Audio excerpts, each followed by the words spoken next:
Fidèle internaute du Guépard.net, bonjour. C'est avec joie que je reçois Dr Abdoul Baldé, que vous connaissez bien, l'un des consultants du Guépard.net. Nous avons pour tâche aujourd'hui de nous entretenir sur les arrestations qui ont eu lieu ces derniers temps en Guinée, dont certains qualifient d'enlèvement et de séquestration. Concernant en tout cas l'arrestation ou l'enlèvement de Fonike Mangué. Ensuite, nous avons vu que M. Sekouya Yabari, le directeur exécutif national de l'UFR aussi, a été enlevé apparemment sans aucune raison valable. Nous allons demander à Dr Abdoul Baldé, qui a toujours alerté sur les agissements de ces militaires, de nous faire sa lecture de cette situation, c'est-à-dire le pourquoi. Mais je vais lui poser encore des questions sur sa vision de l'actualité sociopolitique de notre pays. Il a très souvent des choses à nous dire. Bonjour, Dr Baldé. Bonjour, M. Makanera. Je ne vous retiens pas très longtemps, allons-y droit au but. Ouais. J'ai parlé de ces arrestations dont certains qualifient d'enlèvement et séquestration. Quelle lecture en faites-vous de cette situation? Lecture que j'en ferai, mais avant, je pourrais vous donner une citation d'un militaire très célèbre qui est mort depuis, qu'on a assassiné. Il s'agit de Thomas Sankara, qui était une espèce d'icône quand même, c'est une icône. J'ai lu un document dans lequel il disait que un militaire mal formé politiquement est un criminel en puissance. Nous sommes dans ce cas de figure en Guinée depuis le 5 septembre 2021. On en a parlé, mais plus le temps avance, plus Mamadi Doumbouya devient violent. Il s'inscrit dans ce qu'on peut appeler une fuite en avant. Parce il a compris que les Guinéens ne reculeront plus jamais. S'agissant des arrestations de nos combattants, que j'appelle comme ça, Fonike Mangué, il a été de tous les combats. Il a été arrêté, libéré, et là encore, voilà que Mamadi s'acharne sur lui. De Ibrahima Diallo, et notamment, ma grande surprise, de Sekouya Yabari, de l'UFR. On ne se demande pas pourquoi il a été arrêté. C'est parce qu'on s'est rendu compte que Sekouya, si je peux le dire comme ça, est un homme de conviction. Il a fait un choix, il est prêt à mourir pour le choix. Il ne le dira jamais de vive voix comme ça, mais le connaissant un peu, je sais que c'est l'homme. Il sait que l'avenir de ce pays, c'est dans l'UFR, donc il continue son combat. J'ai une pensée très forte pour lui et je les demanderai à tous les trois de continuer le combat qu'ils ont entrepris depuis, parce qu'ils sont l'espoir de toute une jeunesse. Mais ce n'est pas une première dans ce pays, où on tombe sur des gens parce qu'ils ont des convictions, on les arrête, on les amène en prison, on les relâche, on essaie de les intimider. Mais qu'est-ce que cela cache bien? C'est que actuellement on sent que la junte narcotique qui a pris le pouvoir en Guinée est aux abois. Ils sentent que les Guinéens ne se laisseront plus faire. Donc ils ne s'arrêteront pas en si bon chemin. Ils vont aller crescendo en écrasant tout ce qu'ils trouveront leur chemin. Nous avons donc intérêt à nous tenir prêts, à les affronter, quel que soit X, et c'est ce qui se passe actuellement en Guinée. Fonike Mangué, Ibrahima Diallo, Sekouya Yabari sont l'exemple, avec d'autres, bien sûr, dont je ne citerai pas les noms ici, au risque que Mamadi s'en prenne à eux, mais ils sont connus en Guinée. Ce sont des vrais combattants. Ce sont des gens qui ont des convictions, qui se battent pour une idée, pour des idées si tu veux, qu'ils savent et qu'ils croient être valables pour la nation entière. Tandis que des individus comme les Dansa Kourouma et autres, ce sont des gens qui mangent à tous les râteliers. On a vu ces gens-là défendre le troisième mandat et dire aujourd'hui que ce même Dansa Kourouma-là, aujourd'hui, est président d'un CNT. Si ce n'était pas la vie des gens qui étaient en jeu, ça prêterait à rire. Donc la situation, si je peux vous l'expliquer, elle est comme ça. Mais ce n'est pas une première en Guinée, je l'ai toujours dit. Il y a eu d'autres révoltes dans ce pays depuis son accession à l'indépendance où les gens ont été matés, tués. Ça, c'est dans toutes les républiques qui sont succédées en Guinée. Le dernier, d'ailleurs, en date, l'avant-dernier, si vous voulez, c'est les massacres du 28 septembre, qui sont encore, dont on n'a pas jugé. Et je ne parlerai même pas des massacres, c'est simplement un exemple que je donne, c'est les massacres du 28 septembre. Ils sont prêts à rééditer leur exploit à partir si vous voulez, de la marche qui a été organisée ces jours-ci à Conakry, parce qu'ils sentent qu'ils sont en train de perdre le pouvoir. Le pouvoir est en train de les échapper. Donc, ils iront toujours plus loin dans les massacres. Mais, docteur, ce que les Guinéens ont quand même constaté, c'est qu'il n'y a pas eu de changement de système en Guinée. Ce sont quelques personnes qui ont changé de place.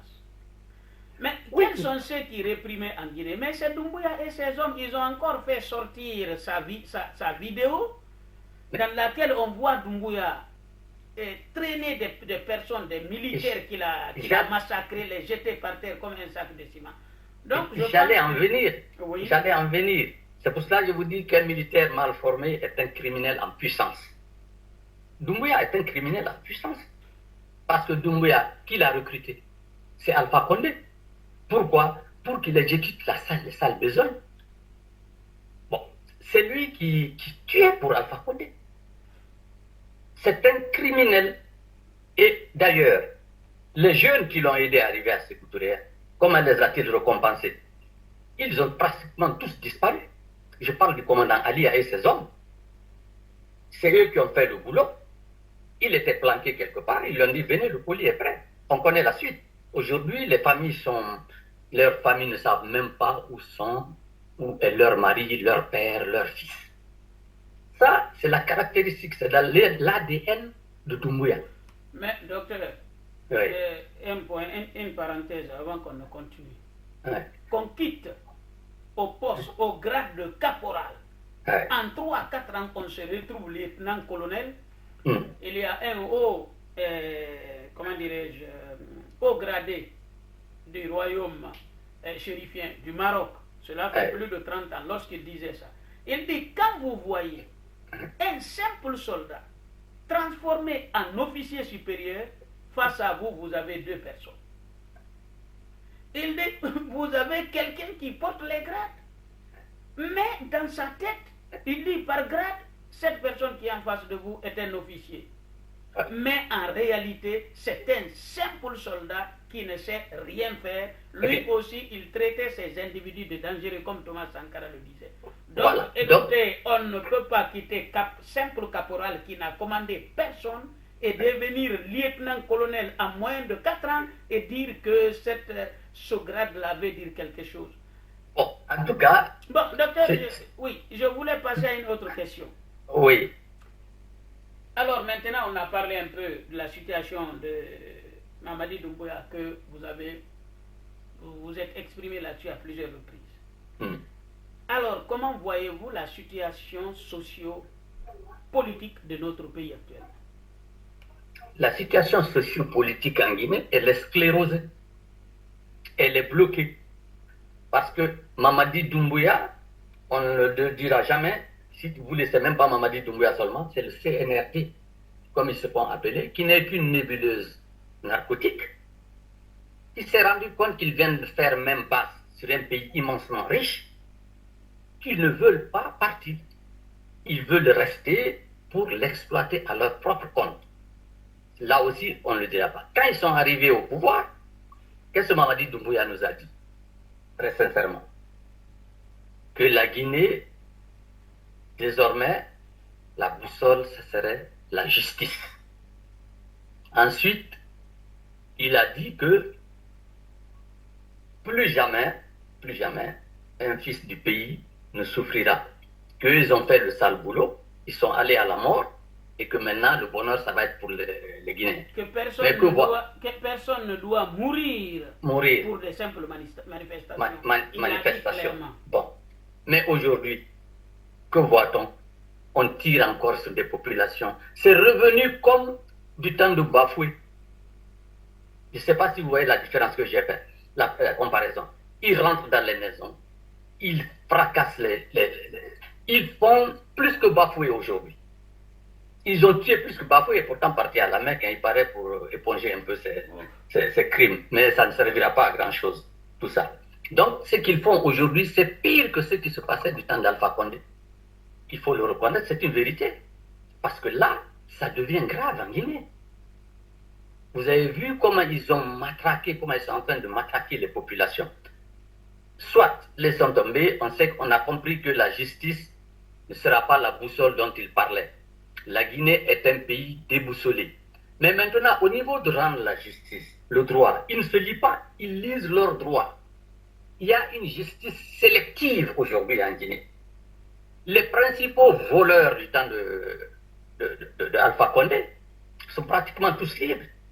On a pris quelques lampistes qu'on a mis en prison et on essaye, à côté de ça, de leur escroquer de l'argent. C'est de l'escroquerie. Ce n'est pas un jugement. On peut prendre le cas de Naïté, par exemple. Moustapha. Il a été ministre des Travaux publics ou je ne sais pas, quelque chose comme ça. Oui, Travaux publics. Il a géré les fonds routiers. D'ailleurs, selon les médias les plus crédibles en Guinée, normalement, il serait accusé du détournement de 1400 milliards. Bon. Et il est toujours libre. Il est toujours libre, et tandis que les lampistes, même s'ils doivent rendre compte, ils sont en prison. Et je suis sûr que ça, ce n'est pas une vraie justice qui se passe là-bas, c'est parce qu'ils veulent qu'ils crachent le morceau, comme on le dit, dire où ils ont mis l'argent, prendre leur argent pour se le partager. Depuis qu'ils sont arrivés, le CNRD ne fait que se partager l'argent. Un poste ministériel, ça se vend. Vous êtes d'accord avec moi? Mais totalement. Tout se vend aujourd'hui en Guinée. Donc, je ne vois pas ce qu'ils ont apporté comme changement. Mais Mamadi ne peut rien attendre, parce que ce qu'il a commencé là, ça ne se terminera pas comme il croit. Les Guinéens sont déterminés à en finir avec la tyrannie. Et je pense qu'il sera le dernier tyran de ce pays. Mais on verra bien. Alors, docteur, en allant dans le sens de votre intervention, je vous donne une information que vous pouvez vérifier. Au moins les 95% des DAF d'Alpha Condé ont tous été reconduits à leur poste, d'autres encore plus dotés aujourd'hui qu'hier. Parce que comment ça se passe? Vous pouvez vérifier. Un DAF, vous allez voir le CNRD, vous leur payez de l'argent. Je connais ceux qui l'ont fait. Vous leur payez de l'argent, ils vous demandent de choisir 2 ministères. Vous aurez l'un des 2.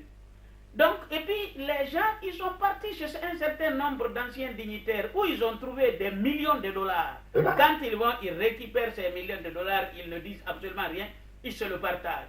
Vous avez été l'un des premiers à parler des maisons qu'ils ont achetées entre Dakar et la Côte d'Ivoire. D'ailleurs, le collectif contre l'impunité mène son enquête.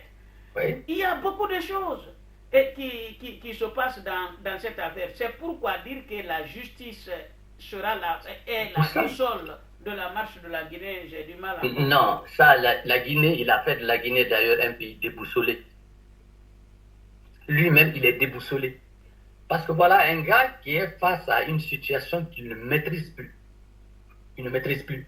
Alors, et leurs nébuleuses sont constituées de plusieurs clans. On n'en parlera pas. Et Mamadi est au milieu de ces gens-là. Et aujourd'hui, il a la trouille. Il sait que ces gens-là lui feront la peau.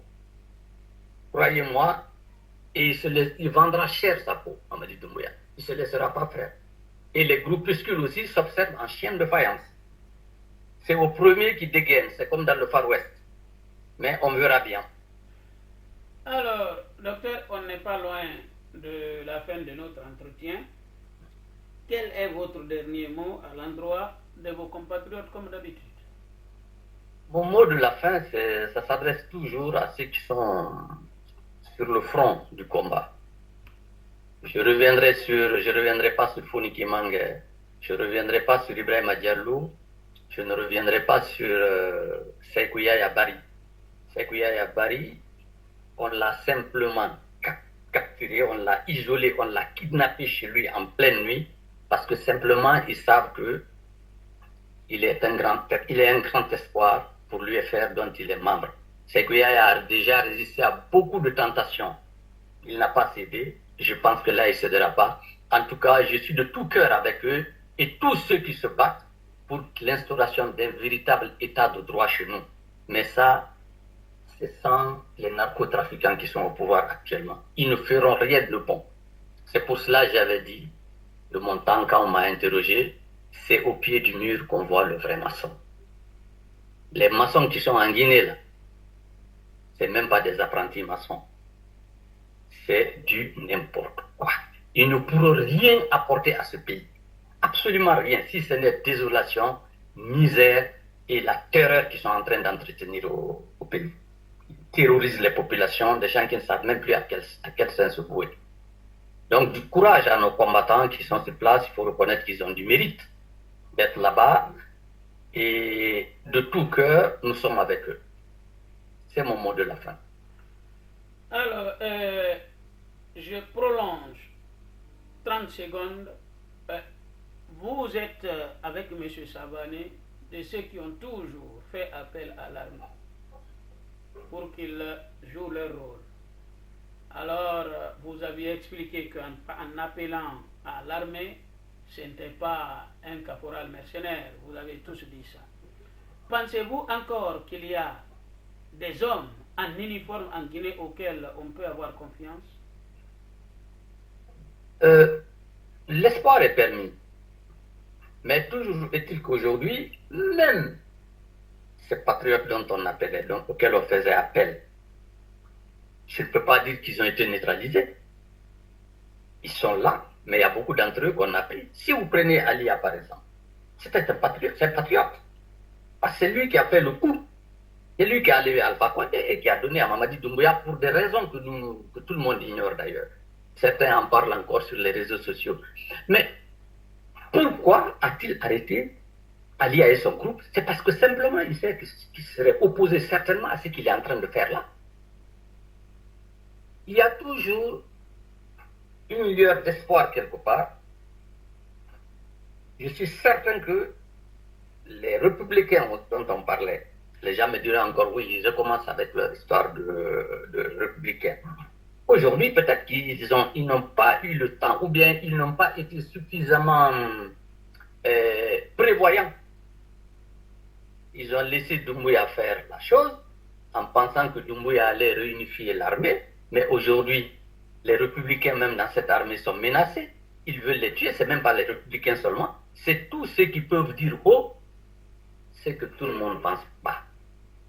Donc, Mamadi Doumbouya ne s'en fasse pas. Les Soussous disent souvent, et le bout de branche qui te crève la vue, tu ne le verras jamais arriver. Lui-même, Alpha Condé l'a fabriqué pour ses intérêts personnels. C'est un ancien légionnaire qu'il a été cherché, caporal, à lieutenant-colonel. Mais c'est le gars qui l'a fait partir. Une fois, j'avais dit, dans une de mes sorties, je vous avais dit, Alpha Condé a compris. Donc, c'est lui qui l'a fait partir. Et lui aussi, il sait que certainement, il ne finira pas ses jours comme ça. Mamadi Doumbouya, d'ailleurs, il a perdu toute sa superbe et sa puissance. Parce qu'il a compris que ça ne se passera pas comme il voulait, ni comme il veut. Et attendons de voir, parce que comme on le dit souvent, ce sont les tortues qui savent où se mordre. On verra bien. Très bien. Alors, je pense que les internautes ont partagé avec vous votre vision de la situation de notre pays. Nous n'allons pas tarder, Dr Baldé, à vous faire appel parce que je pense que les jours qui s'annoncent peuvent être très tendus. En tout cas, merci beaucoup pour votre disponibilité pour le Guépard.net et ses internautes et à très bientôt. Oui, merci, M. Makandera. À bientôt, Dr Baldé. Merci.